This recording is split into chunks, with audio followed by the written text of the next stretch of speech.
The South Cornish coast is the gem of Britain's 7,000 miles of shoreline. Thousands of years ago, before the first tin mines were opened, the coastline here was very different. As the ice cap receded, vast amounts of meltwater caused the sea level to rise.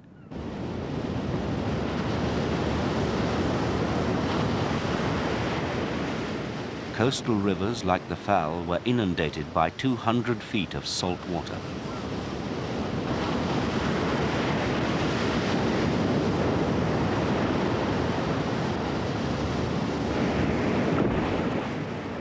A new marine community developed here. When Cornish was a living language, this was called Indan Anfala, a valley beneath the sea.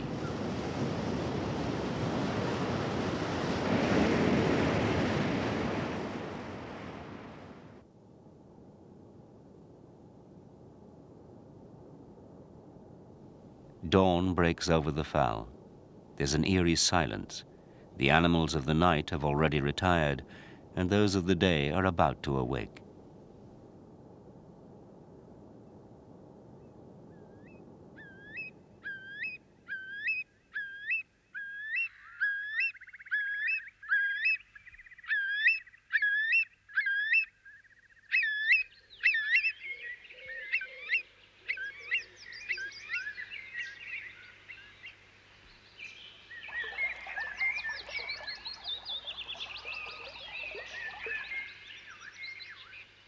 The tide is on the turn, and the river lies as calm as a millpool.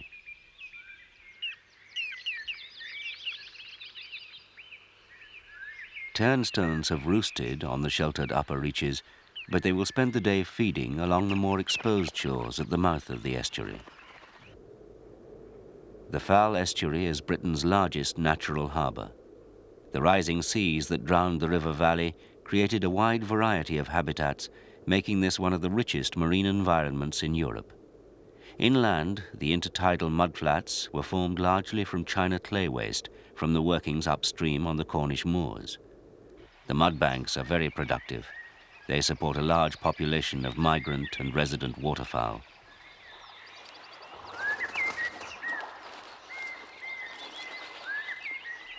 A pair of mute swans has nested on the riverbank above the neat tides.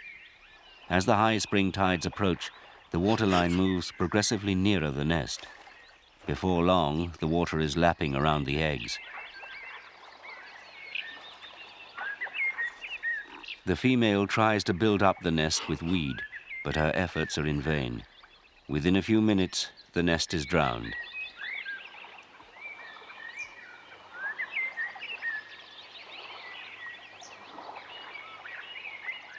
At high tide, the eggs lie beneath several feet of water.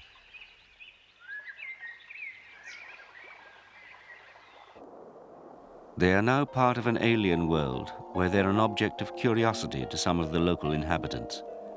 But there's little chance of the shore crabs finding a meal here.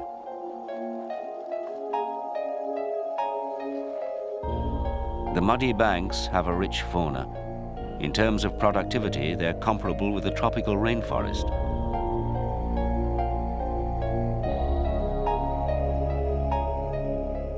There's little cover here. An old wreck, deep below the surface in the bed of the original river, provides a focal point for a host of wildlife. A black goby has taken up residence inside an old beer can. Once the female spawned, the male drove her away. He remained to protect the eggs until they hatch.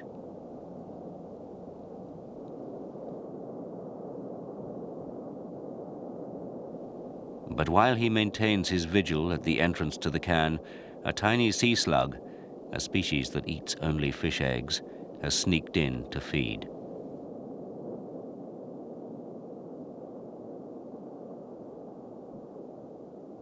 The wreck, a coal transporter that sank in the 1950s, is now covered by colorful plumose anemones. They feed by filtering the water, rich in nutrients. Above, the scrub oaks along the riverbank reach down to the water's edge, dipping their branches into the sea. Nearer the mouth of the estuary is the nearest equivalent in Britain to a coral reef. It's made up of a pink coralline seaweed called mel. Each nodule, the size of a tennis ball, may be 30 years old. Like any reef, it supports a large population of marine life. A snake-lox anemone spreads its tentacles in search of prey.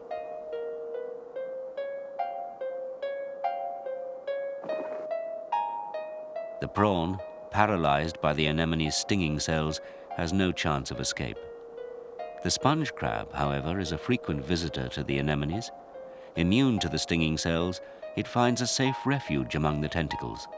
Its legs and carapace are covered in sponges which provide camouflage, and even the occasional meal.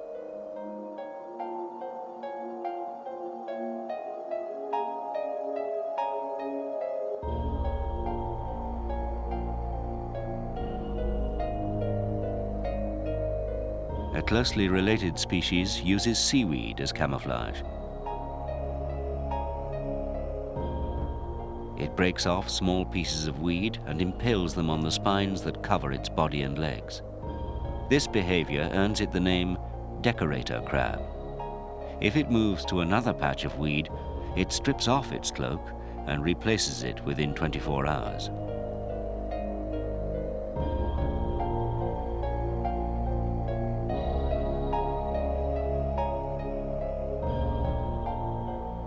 Small fish, like this rare Couch's goby, live under the nodules, emerging only to feed. They're wary for a very good reason.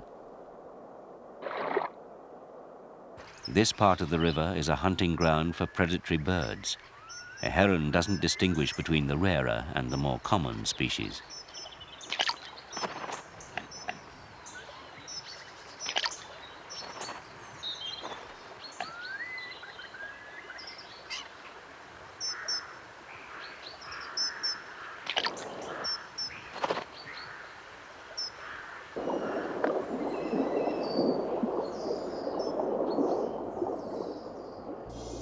This unique habitat covers several acres of riverbed.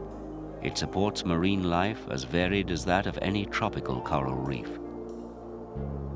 A flatworm, just over an inch long, glides over and through the mel.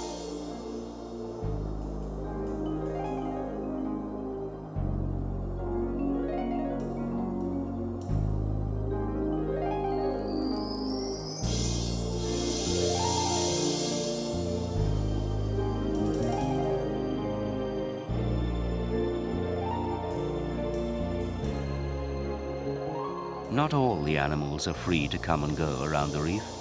Some of them are rooted to the spot, anchored among the nodules.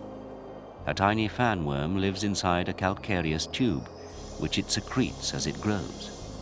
It collects food from the water using its long orange filaments. One of them is modified to form a plug for the tube.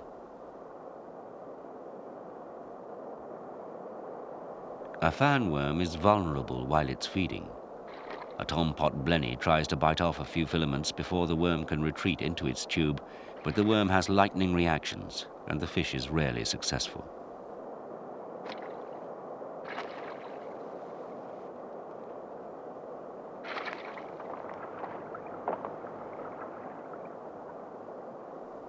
Fanworms are hermaphrodite, with both male and female reproductive systems, but they produce only one type of sex cell at a time. Spawning usually takes place at midsummer. While some worms release sperm into the water, others produce eggs.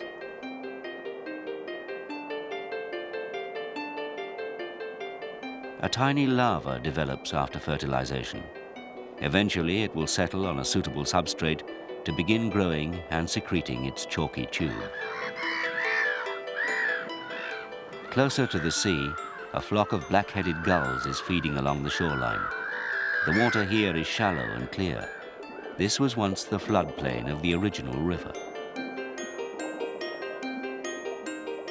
A compass jellyfish, as big as a soup plate, pulsates through the water. The long filaments are armed with stinging cells which paralyze its prey.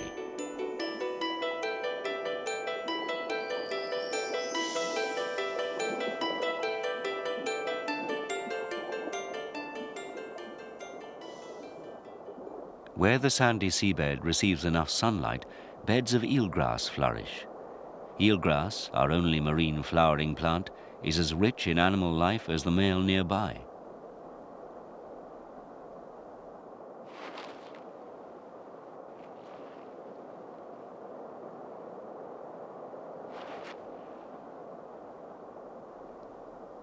The weaver fish is a slow and clumsy swimmer. It's adapted to living in the sand, with its eyes and mouth placed high on its head so that it can strike upwards at prey. The poisonous spines on its gill covers and along its dorsal fin can cause very painful wounds to the feet of bathers. The eelgrass meadows are home to a wide variety of fish. The 15-spined stickleback, like its freshwater relative, builds a nest among the weed. The white guy ropes that bind the nest to the weed are formed from a sticky secretion produced by the male. Once the leaves are held in place, the stickleback lines its nest with fine red weeds. Next, it will try to attract a female to spawn in the newly built nest.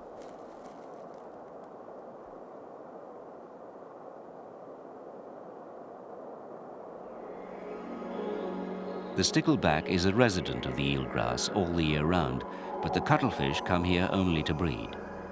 When they reach adult size, about a foot long, the cuttlefish move into the eelgrass from deeper water in the early summer. Many of them are already in pairs. The male, the larger and more brightly colored of the two, displays to his mate.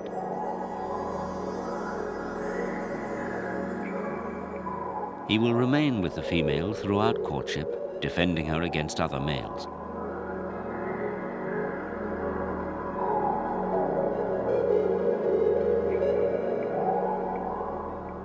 Mating takes place head to head. During the embrace, the male transfers sperm to the female using one of his 10 tentacles, modified for the purpose.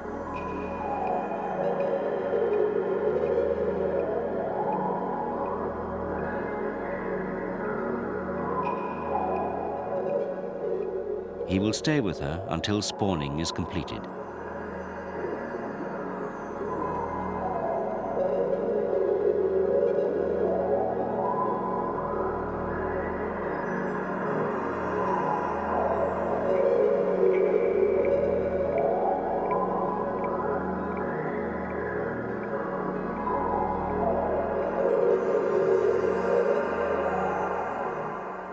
The eggs are laid one at a time, each one firmly attached to the eelgrass.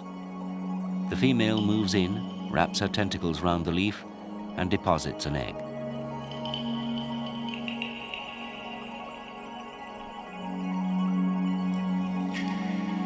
As she moves away, she blows water over the eggs and prepares to lay the next one.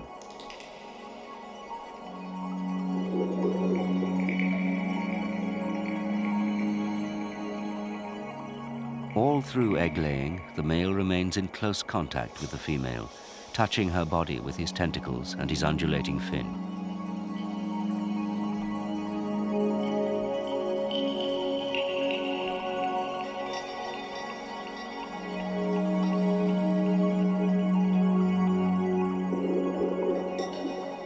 Each female cuttlefish will lay several dozen eggs during the spawning session, which can last well over an hour.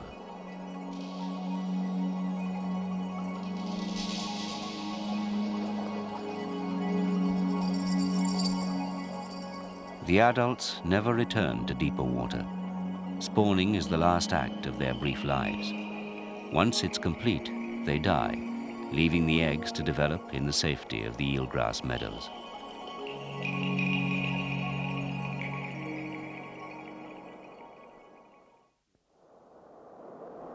Three months later, the eggs are ready to hatch.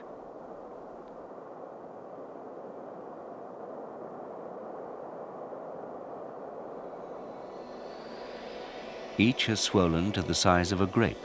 Their nickname is sea raisin, and each contains a fully formed miniature cuttlefish looking for a way out. The young cuttlefish makes a hole in the egg wall using chemicals produced from an organ at the tip of its tail.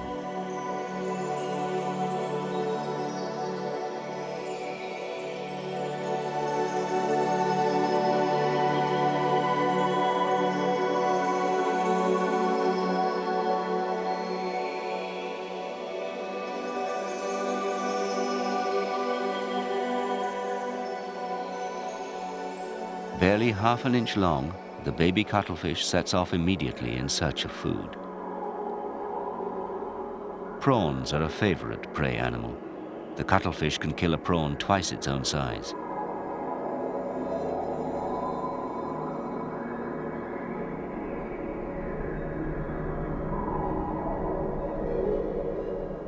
Its horny beak cuts through the prawn's tough shell to reach the muscles inside.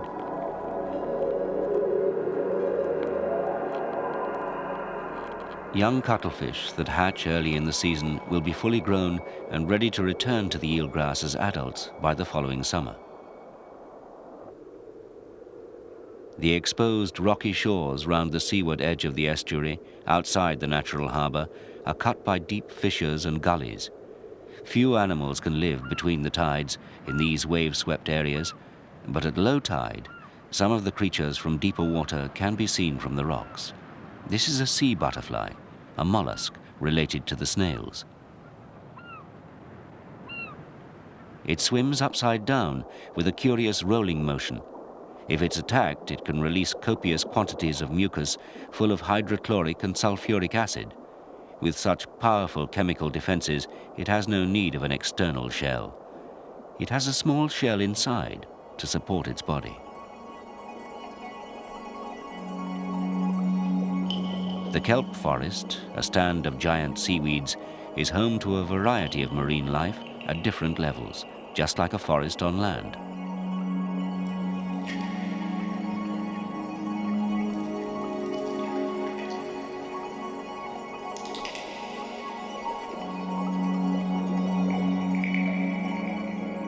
Sea urchins graze on the holdfasts, where the kelp is anchored to the bottom. The stems and the fronds are eaten by blue-rayed limpets.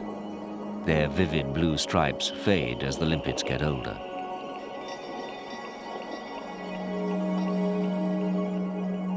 As they rasp away the surface of the kelp, they leave shallow pits in which they can keep a better grip on the frond in rough weather.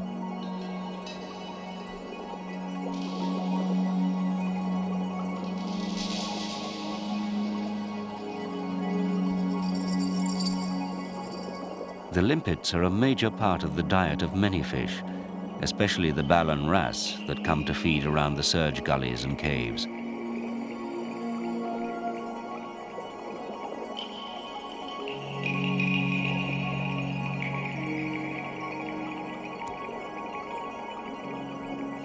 The fish eat the soft parts and the shell, but not the weed where the limpet was feeding. A tompot blenny, with its strange head tentacles, watches for food.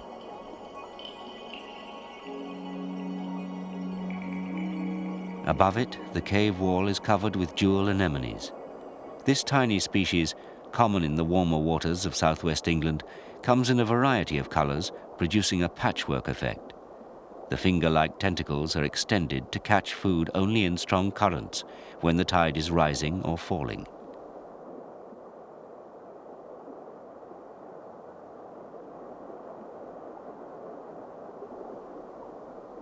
A sea slug feels its way across a seaweed frond. The tentacles on top of its head are chemical receptors to help it to find its prey.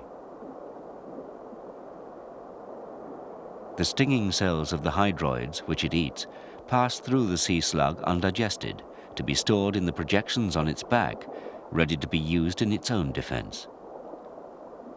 A foraging wrasse unwittingly provides the tompot with its next meal.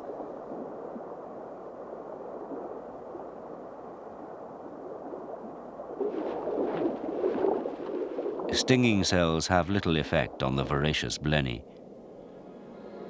Deeper down, beyond the reach of sunlight, the plants disappear. They're replaced by colonies of filter-feeding animals, such as soft corals, bryozoans, sponges, and hydroids. On the seabed, 100 feet below the waves, delicate sea fans stand in the calmer waters. Each one is the size of a dinner plate, standing across the current. The fan is made up of hundreds of tiny creatures, each filtering the water. Among its pink branches, another sea slug is busy feeding. It's perfectly camouflaged, visible only when it moves. Once it begins to feed, it merges indistinguishably into the rest of the sea fan.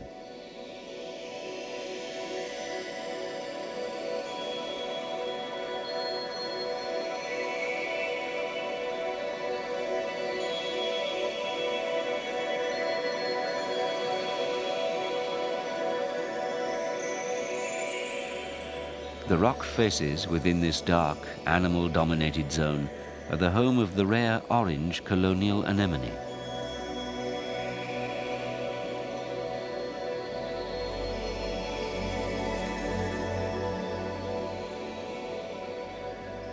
Nearby is a colony of red dead men's fingers.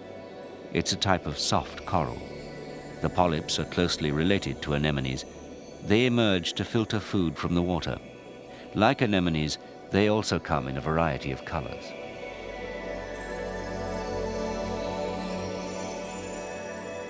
One of the most interesting animals that lives at these depths is a striking-looking fish. The cuckoo wrasse lives in harems, consisting of one dominant male and several females. The male is distinguished by the bright blue markings all over his head and orange body. If he dies, the dominant female will not only take his place in the pecking order, but she will eventually change sex to become the dominant male.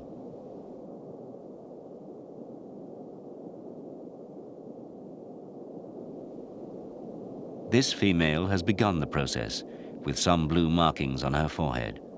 It's a remarkable system, evolved to ensure that all the fish in the group, except one, are egg-producing females.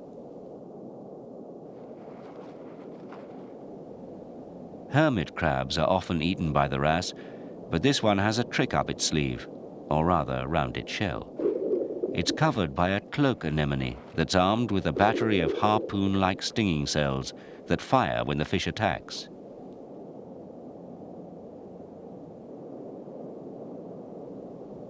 When the coast is clear, the threads are recoiled for future use.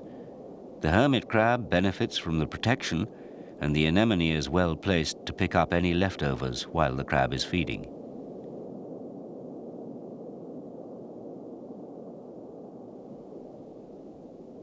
The foul estuary, with its underwater cliffs and meadows of eelgrass, its coralline reef and mud flats, is indeed one of the richest marine environments in Europe. Where birds once sang in the branches of the scrub oak trees, jellyfish, anemones, crabs and cuttlefish now flourish in this valley beneath the sea.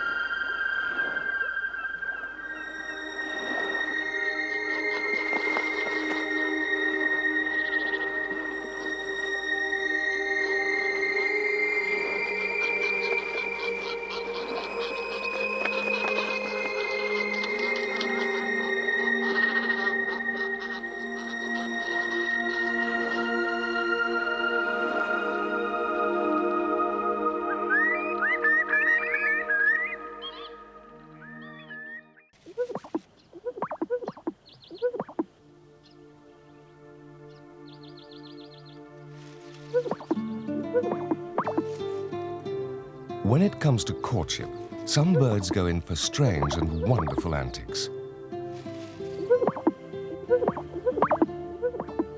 For others, fierce competition over females has led to the evolution of some spectacular displays.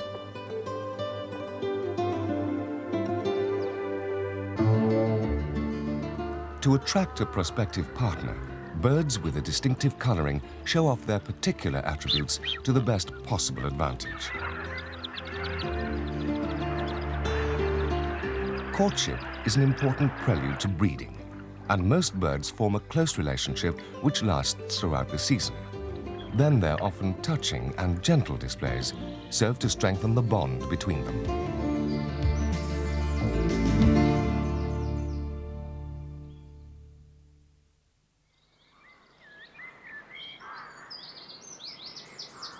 It's spring. The air is filled with bird song. Few birds are completely silent during courtship, and a great many rely on their voices to attract a mate. No sound is more eagerly awaited than the echoing call of the cuckoo. Heralding the arrival of summer, the repeated call is the male's courtship song.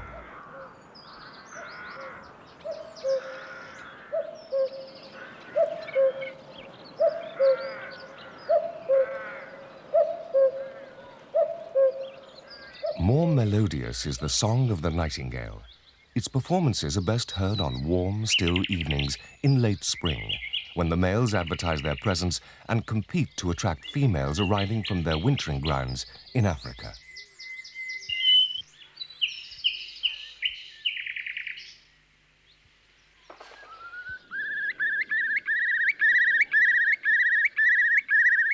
The bubbling call of the curlew announces the start of its breeding season. Circling above traditional breeding grounds, the male birds trill their song to claim a mate and a territory below.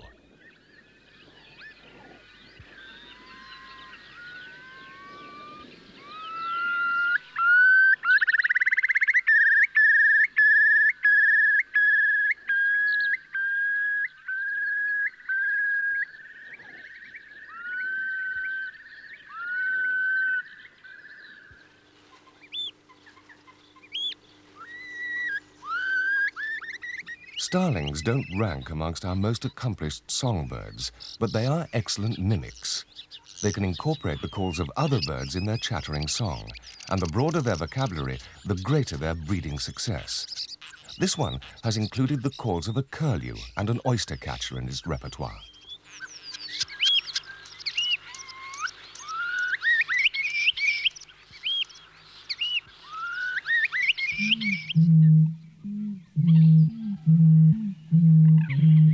The love song of this bird can hardly be described as musical, but the boom of the bittern can be heard for up to a mile away.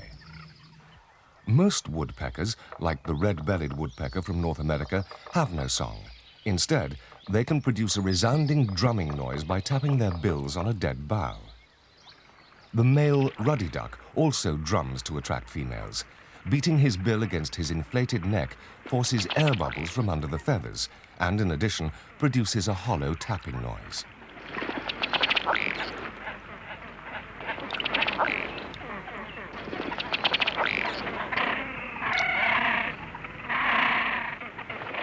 And to emphasize his display, each drake develops a vivid blue bill at the start of the breeding season. Puffins also use their bills to advertise for a mate. Each spring, the normally muted colors of their bills flare into a rainbow of colors. Puffins pair for life, and bill rubbing helps to strengthen their bond.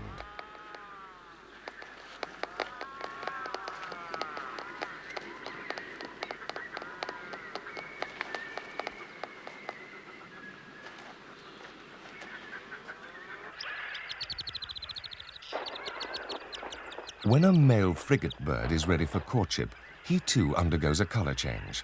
In a flamboyant display to females circling overhead, each male inflates his throat pouch into an impressive scarlet balloon. In order to show off its most colorful asset, the blue-footed booby has developed some fancy footwork.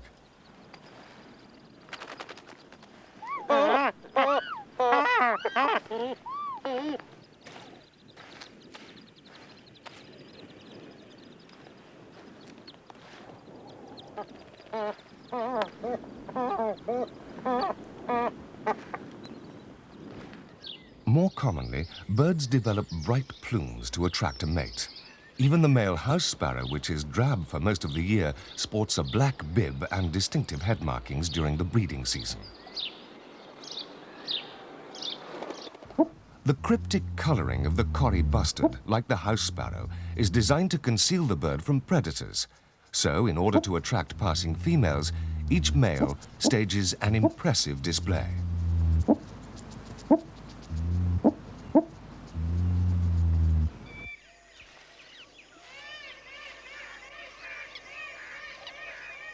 The peacock has no need to put on much of an act. The effect of fanning its magnificent plumes is dazzling enough. In comparison, the peahen is dull, but she must remain inconspicuous as the males play no part in incubation.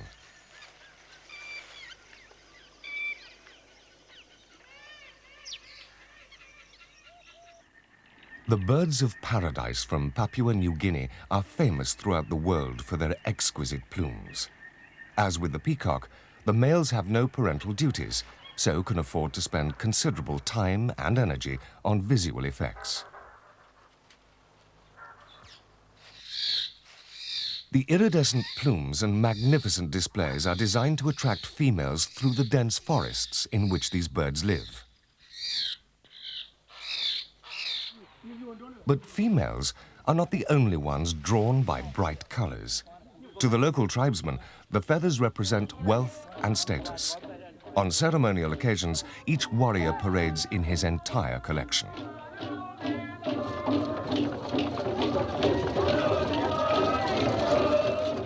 Once, thousands of birds were killed for the European hat trade. Nowadays, hunting is restricted, even for the locals. Fortunately for the long-tailed widow bird which lives in Africa, its 2-foot-long plumes are not considered to be valuable collector's items. The slow, jerky, almost mechanical action of the male bird's courtship flight, seen here in slow motion, is designed to attract a female by accentuating its striking shoulder patches.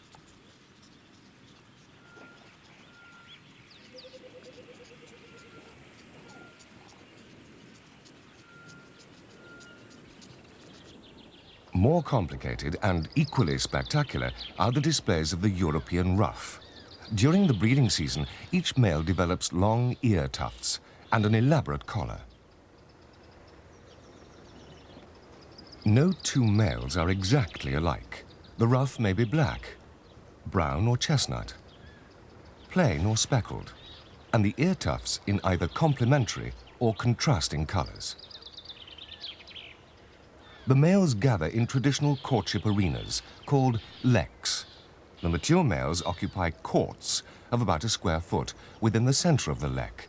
They defend these sites, favored by the females, from all other competitors, except the so-called satellite males.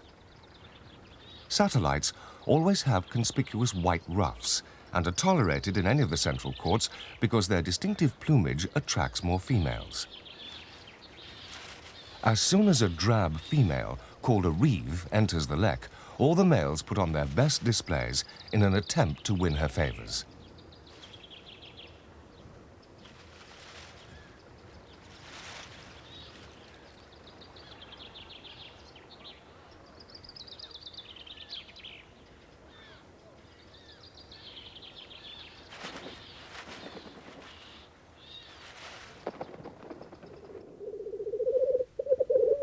In the Highlands of Scotland, one morning in April, the first blackcocks gather at their traditional lekking grounds. The male black grouse or blackcocks stage ritual fights to establish territories within the lek. Fanning his tail, drooping his partly open wings, and inflating his neck, each male carries out formal encounters with his neighbors.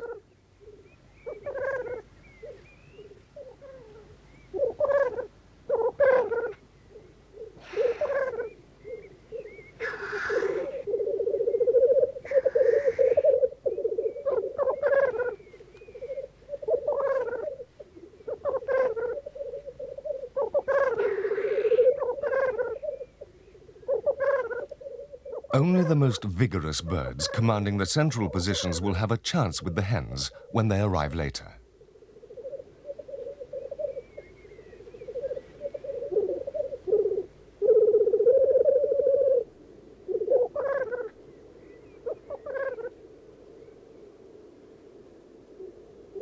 Like their European relatives, the American members of the grouse family also congregate at traditional sites called booming grounds.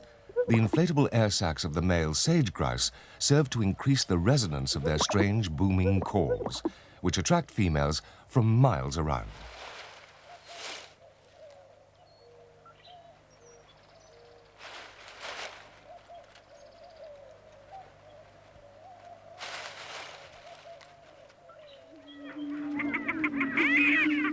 The prairie chicken is smaller and less bulky than the sage grouse, but what it lacks in size, it makes up for in performance.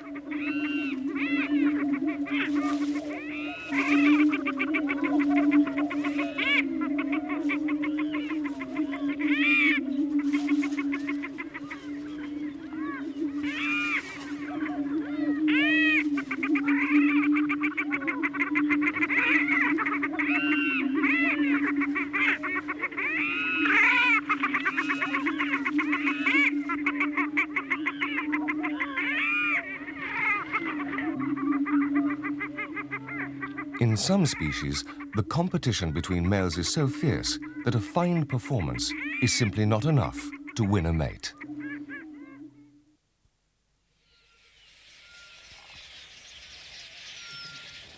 In Africa, the end of the rains marked the beginning of the breeding season for the finch-like quelea. Thousands of birds gather at communal nesting grounds, and within a few days, every bush is alive with courting birds.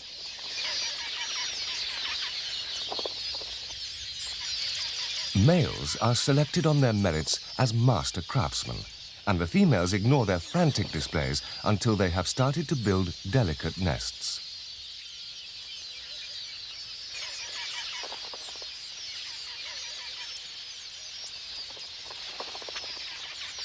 Within 2 hours, the ring from which the nest will be suspended is complete. Now the female shows signs of interest.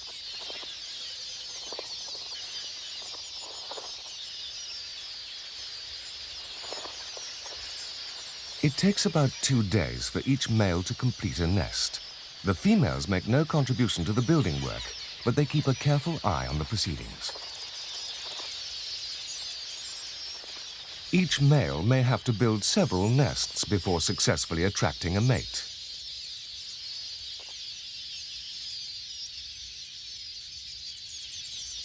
To lure females into their domain, the bowerbirds of Australia, as their name implies, build a bower. The spotted bowerbird constructs a corridor of grass in which to court a mate. As compensation for his plain looks, the male bird decorates the bower with strange ornaments. Once these birds relied on bright berries and flowers, but nowadays they have a wide range of modern materials to choose from.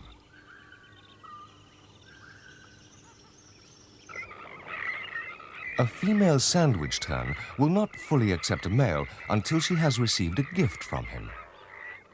Courtship feeding in many species serves to strengthen the pair bond, and it provides the female with extra nourishment to form her eggs. The courtship behavior of the pheasant-tailed jacana is quite remarkable. At the beginning of the breeding season, both sexes acquire a smart breeding plumage, but the female is larger than the male and has a longer tail. The females establish large territories which they vigorously defend from other hen birds. Males form their own smaller territories within those of the females.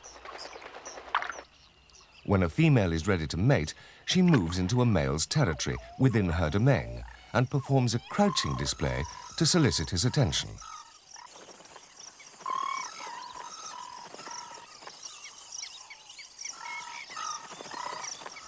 The swampland habitat of the jacana is a hazardous place to nest, and they lose many eggs to predators. The males alone build a nest, incubate the eggs, and rear the family. This leaves the females free to lay as many eggs in as many nests as possible.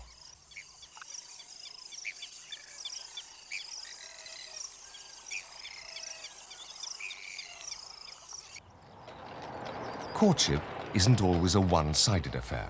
In fact, over 90% of birds form a close partnership which lasts throughout the season. White storks may pair for several seasons, returning year after year to the same nest.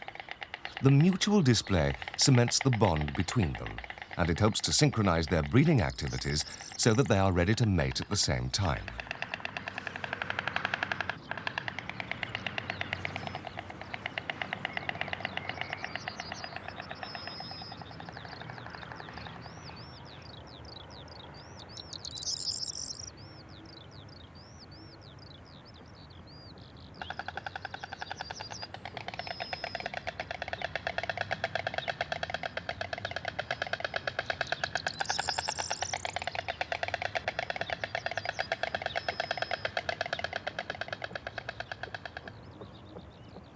Their close bond enables the birds to stay together and share the parental duties, as well as form a united front if their claim to the nest is threatened.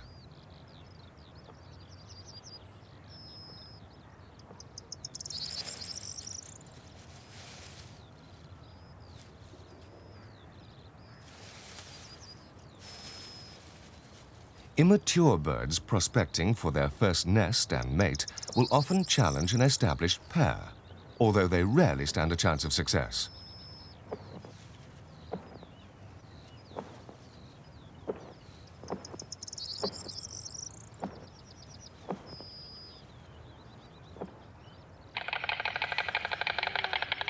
To celebrate their victory and to reinforce their relationship, the mature pair perform a bill-clapping display.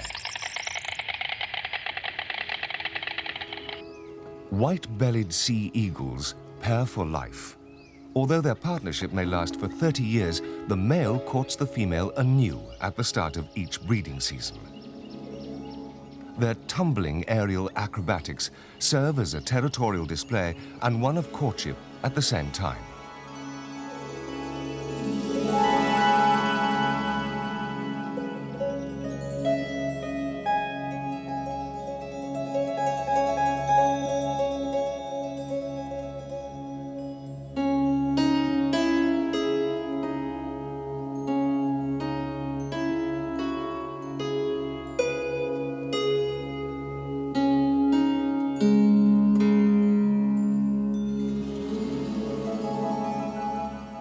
The mutual displays of some birds may appear a little odd. Whenever a pair of hammerkop get excited, they perform a strange ceremony called false mounting. It's partly a way of strengthening the pair bond, but it also seems to be their way of letting off steam.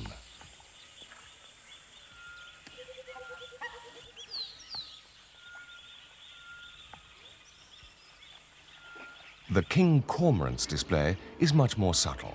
In the South Atlantic where they nest, the summer is short, so by mid-spring, the breeding season is in full swing.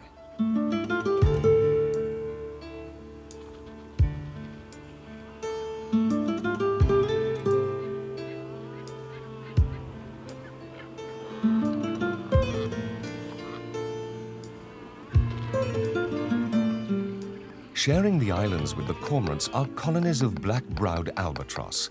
Their fencing display has a gentle, almost tender quality. It helps to relieve the tension they experience as the birds gradually get to know each other.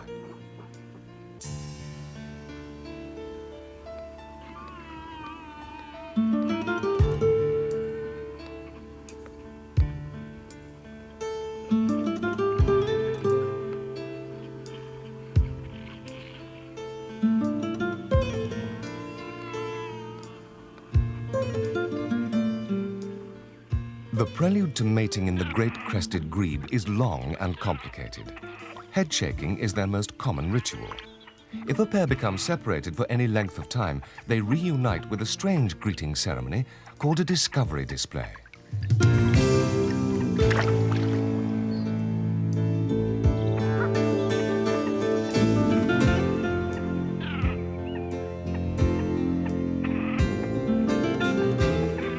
In the final stages of their courtship, they perform their most coordinated ritual. It's called a weed or penguin dance.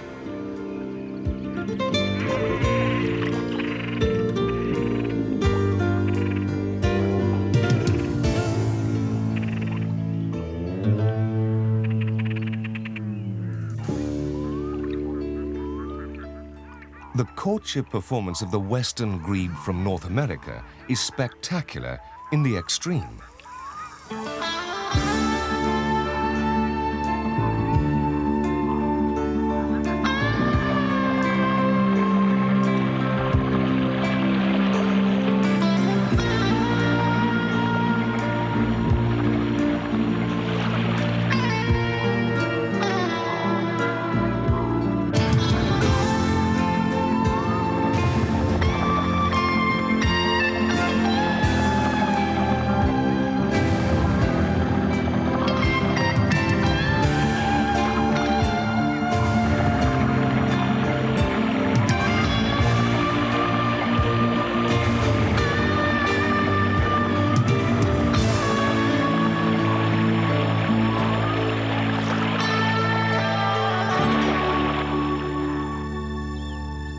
Soon after it is light on the island of Hokkaido in Japan, small parties of cranes fly into their feeding grounds. The Japanese call these birds the marsh gods. They are considered a charm against evil. Their true name is the red-crowned crane, and like all cranes, they are monogamous, remaining faithful to their mate for life.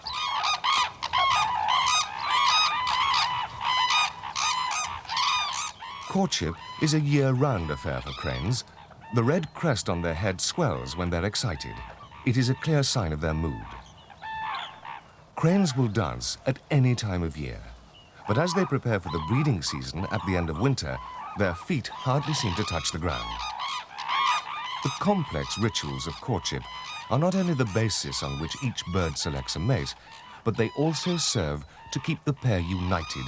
For most birds, this is vitally important, as parenthood must be shared between male and female if their young are to have any chance of survival. To the vast majority of people who visit the country, Greece is a holidaymaker's paradise.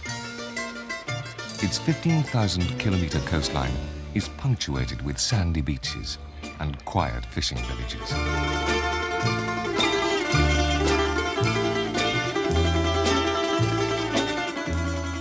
It's a land of sleepy towns and shady tavernas.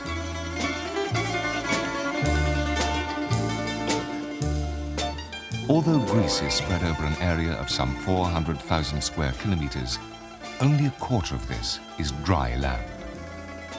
The mainland and the hundreds of islands are littered with reminders of the country's long and varied history. What remains of the ancient Greeks' magnificent temples built to honor their gods attracts large numbers of visitors every year. But what today's tourist seldom sees is the surprising variety of wildlife that lives within the garden of the gods.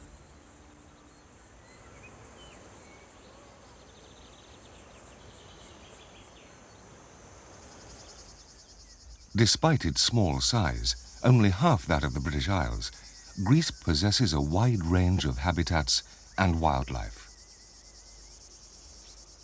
The forests of Rhodope cloak the remote mountainous areas to the north of the country, along the Bulgarian border. This is one of the few remaining areas of natural virgin forest in Western Europe.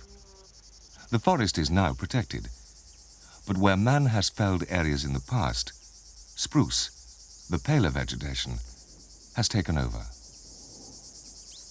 Most of the original forest is comprised of beech and fir trees.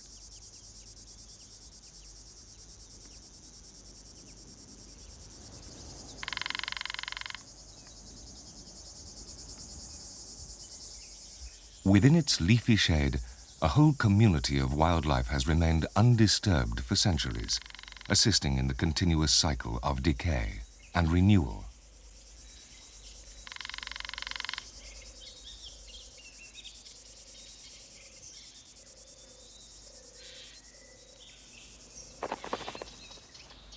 Wood ants help to break down the trees that have succumbed to age or have been struck by lightning. They also clear up any animal remains that they may come across on the forest floor. Their nest, built of tiny twigs and leaves, can stand several feet high. Within the colony, as many as 1 million ants can be busy building, hunting, and serving the solitary queen. A longhorn beetle surveys a rotten stump. Its larvae bore their way through the wood, feeding on the decaying timber.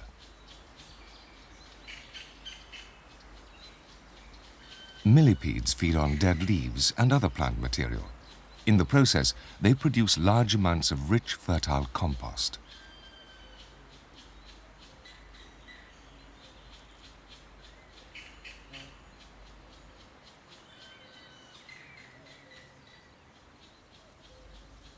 There's a whole variety of insect life, each species playing its part in the continuous cycle of growth and decay.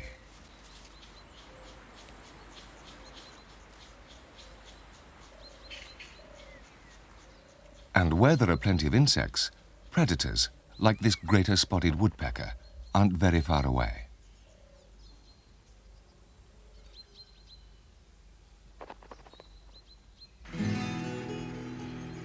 The boulder-strewn rivers that have cut their way through the forest are the home of another insect-eating bird. The dipper is widespread throughout Europe. It gets its name from its constant bobbing motion as it hunts for food along the mossy banks and rocks. Caddisflies, stoneflies, and other insect larvae are taken above and below the water's surface.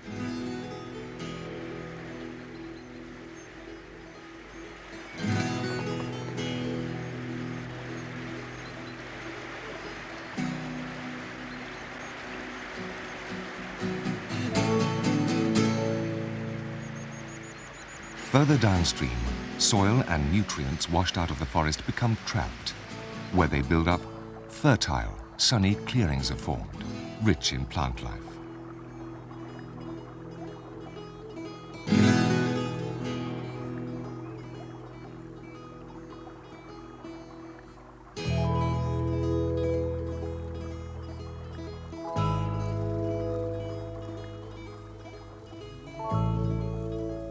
The flowers attract large numbers of butterflies, like this fritillary, probing a thistle flower with its long coiled tongue.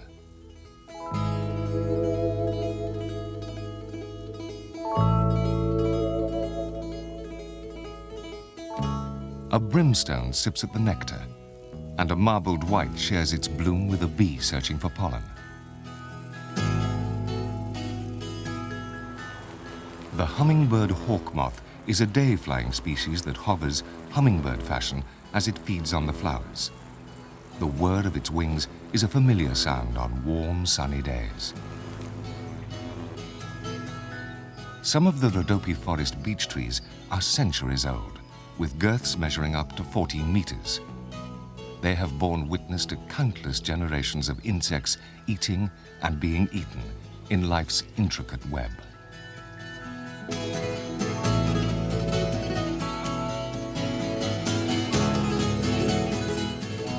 Lower down, towards the coast, as the ground levels out, the large reed-fringed pools form.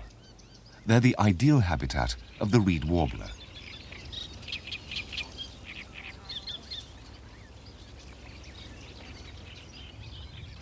This one's keeping a wary eye on something moving beneath it. A grass snake hunts for the marsh frogs that abound amongst the floating vegetation.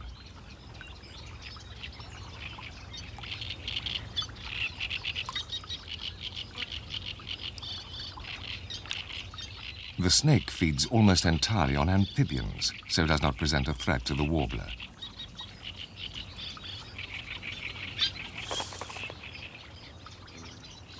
Brightly colored damselflies, smaller versions of their cousins, the dragonflies, decorate the reed beds. Each male has its own territory that it defends against other males and dances within to attract a mate. Its body's bright metallic sheen and the large blue spots on each of the wings helps the male damselfly to be seen by the comparatively drab female. This one's mating flight has proved successful.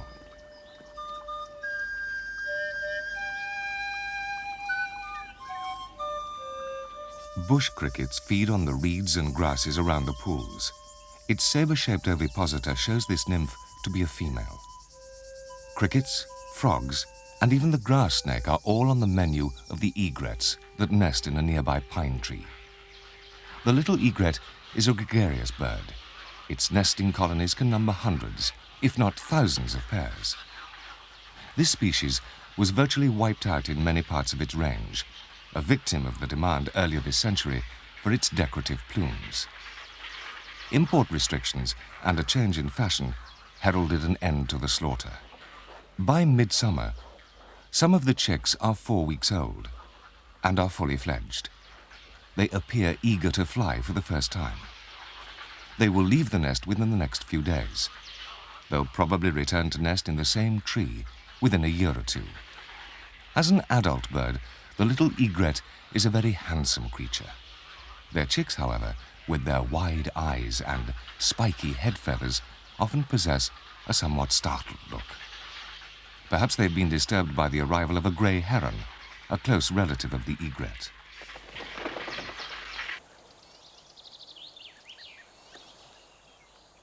A sand cliff on the plains beneath the forests is a home to a variety of wildlife. A brightly coloured roller uses the sandy outcrop as a vantage point from which to look out for its insect prey. A suslik, or European ground squirrel, uses the cliff face as a lookout for danger. The rest of the colony are feeding in the fields below. They're constantly on the alert for the warning cries of their sentries. Should a bird of prey appear overhead, they'll take refuge in their underground maze of tunnels.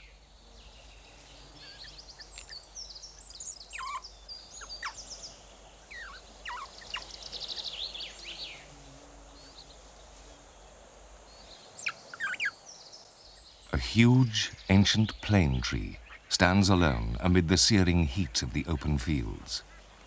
The forests, now confined to the mountains, once covered the whole of this part of Greece.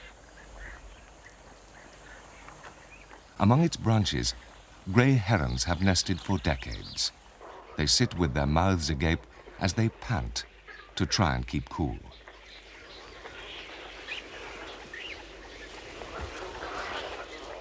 Within the heronry, chicks of all ages await the return of their parents bringing the next meal.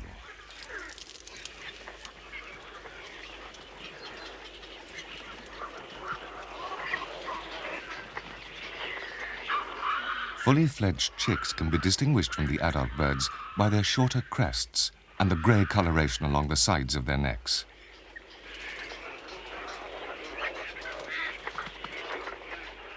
These young are almost 2 months old and already match the adults in height, about 1 meter.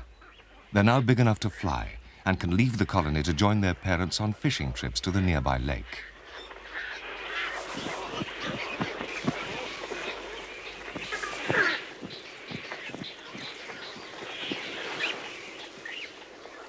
Many birds still have unfledged chicks to feed.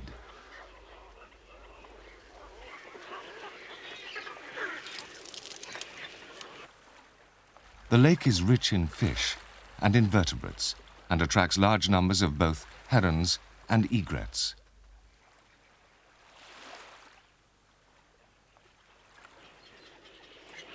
Both adults and immature birds return to the colony, their necks bent back in typical heron fashion.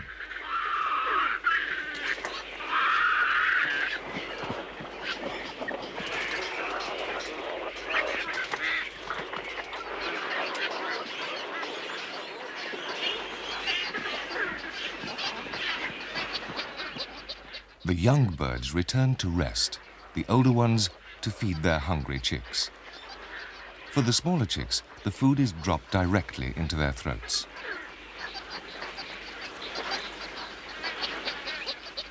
Water, essential in the heat of midsummer, is brought to the brood in much the same way.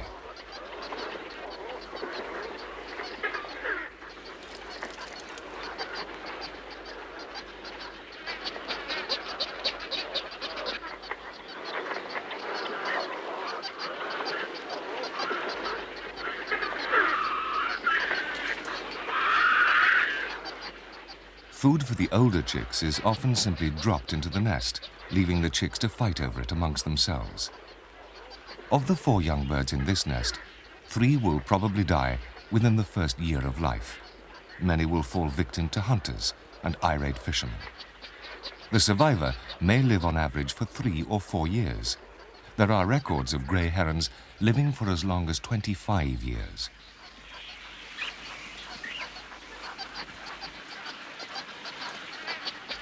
As long as the tree still stands, the herons will continue to nest here each year, amid the empty Greek plain.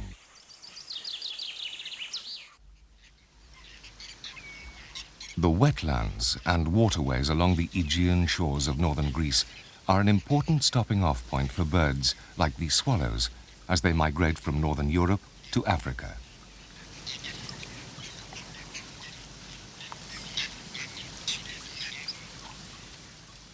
Many of the smaller channels become overgrown and clogged up, providing an ideal place for some of the permanent inhabitants to nest and rear their young.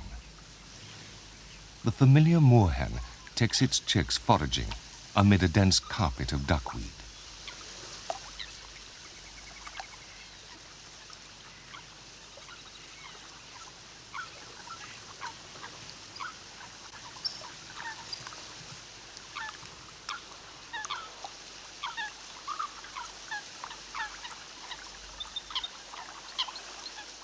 A kingfisher, known to the ancient Greeks as the halcyon bird, watches for movement below. Coots walk over the water's surface on the dense vegetation, searching for insects and other morsels. And where there is water, the heron won't be very far away.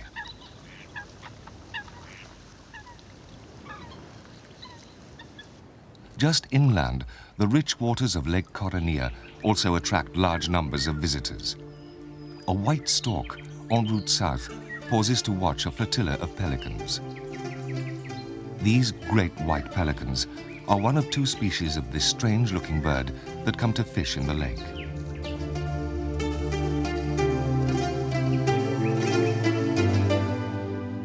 They belong to an ancient family that are known to have been in existence some 40 million years ago.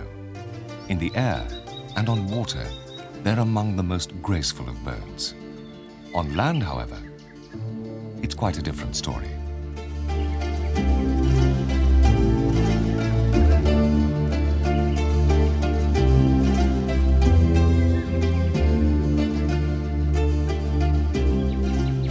On land, they move slowly and ponderously. They are deceptively large birds, weighing about 12 kilograms and possessing a wingspan of almost 3 meters.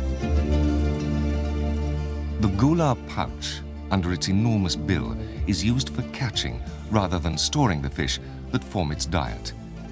It also comes in handy when the pelican needs to keep cool. These birds have probably arrived here after being disturbed at their breeding site on Lake Prespa, near the Yugoslavian border, 300 kilometers to the west.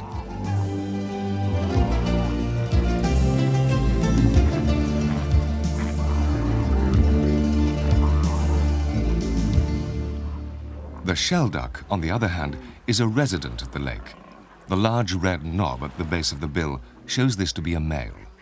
Although highly gregarious during autumn and winter, the male shelduck becomes more aggressive during the breeding season and vigorously drives off rival males.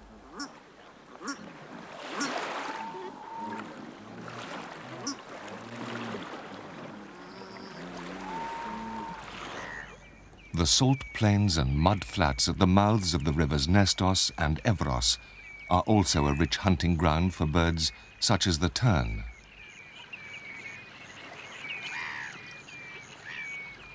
The avocet's long, thin, upturned beak is designed to sweep over the surface of the submerged mud.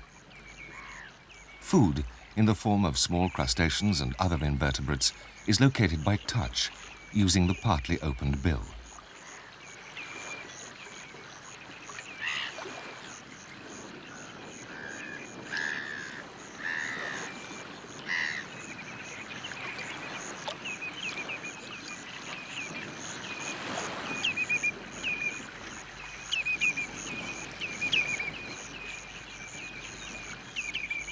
Meanwhile, across the estuary, another species of bird is busy feeding. It has an even stranger-looking and more highly adapted bill that's used for sieving food from the water. The greater flamingo, with its elongated neck and legs and brightly colored plumage, is unmistakable. These particular ones breed around the Black Sea area, but come to Greece to overwinter. A journey, not without its hazards. They're a favorite food of the local fishermen. The Aegean Sea to the south is littered with hundreds of islands. Many are uninhabited and in the past have seldom been visited by man. It's this isolation that has preserved much of their wildlife. Sun-loving reptiles, like this Erhard's lizard, are ideally suited to these hot, dry islands. This one's looking for scraps of meat and flies on a fresh bird carcass. The bird fell victim to one of the Mediterranean's rarest birds of prey. Eleonora's falcon, with its long wings, looks like a large, long-tailed hobby. Because of its preference for breeding on the more remote islands around the Mediterranean, the falcon was one of the last European species to be discovered. It wasn't even photographed until 1959. Many aspects of its life history still remain to be revealed. This young bird, recently fledged, will soon begin to hunt for itself and unwittingly provide the lizards with an endless supply of food.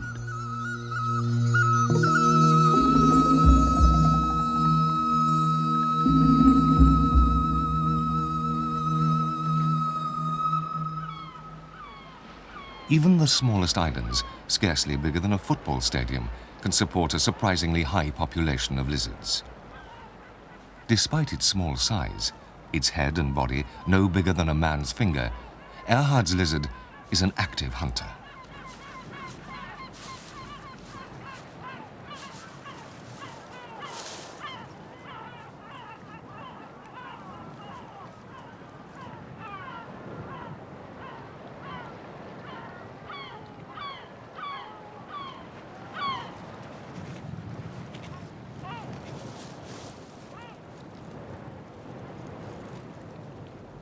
During late spring and early summer, the brightly colored males defend what little territory they have against their rivals, biting and chasing off younger and weaker males. But here, what looks at first sight to be conflict is in fact courtship. The smaller female is held firmly in the male's jaws while mating takes place. The lizards have few enemies. What appears to be a different lizard is in fact a brown variety of the same species. Cannibalism is common among island races of lizards. It helps reduce competition for food and keeps a healthy population in balance with the environment.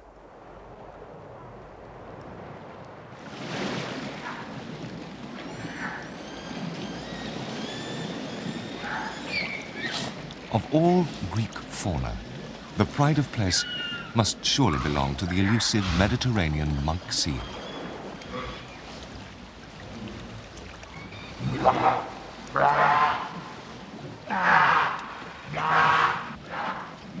The island of Piperi is one of the few places where the seal is still known to breed.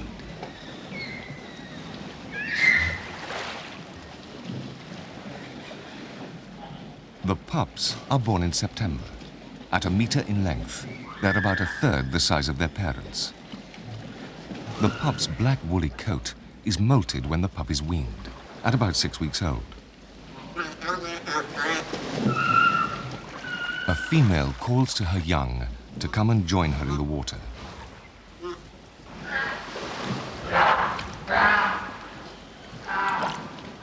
Throughout its range, the monk seal has been relentlessly hunted, accused of competing with the fishermen for fish and damaging their nets.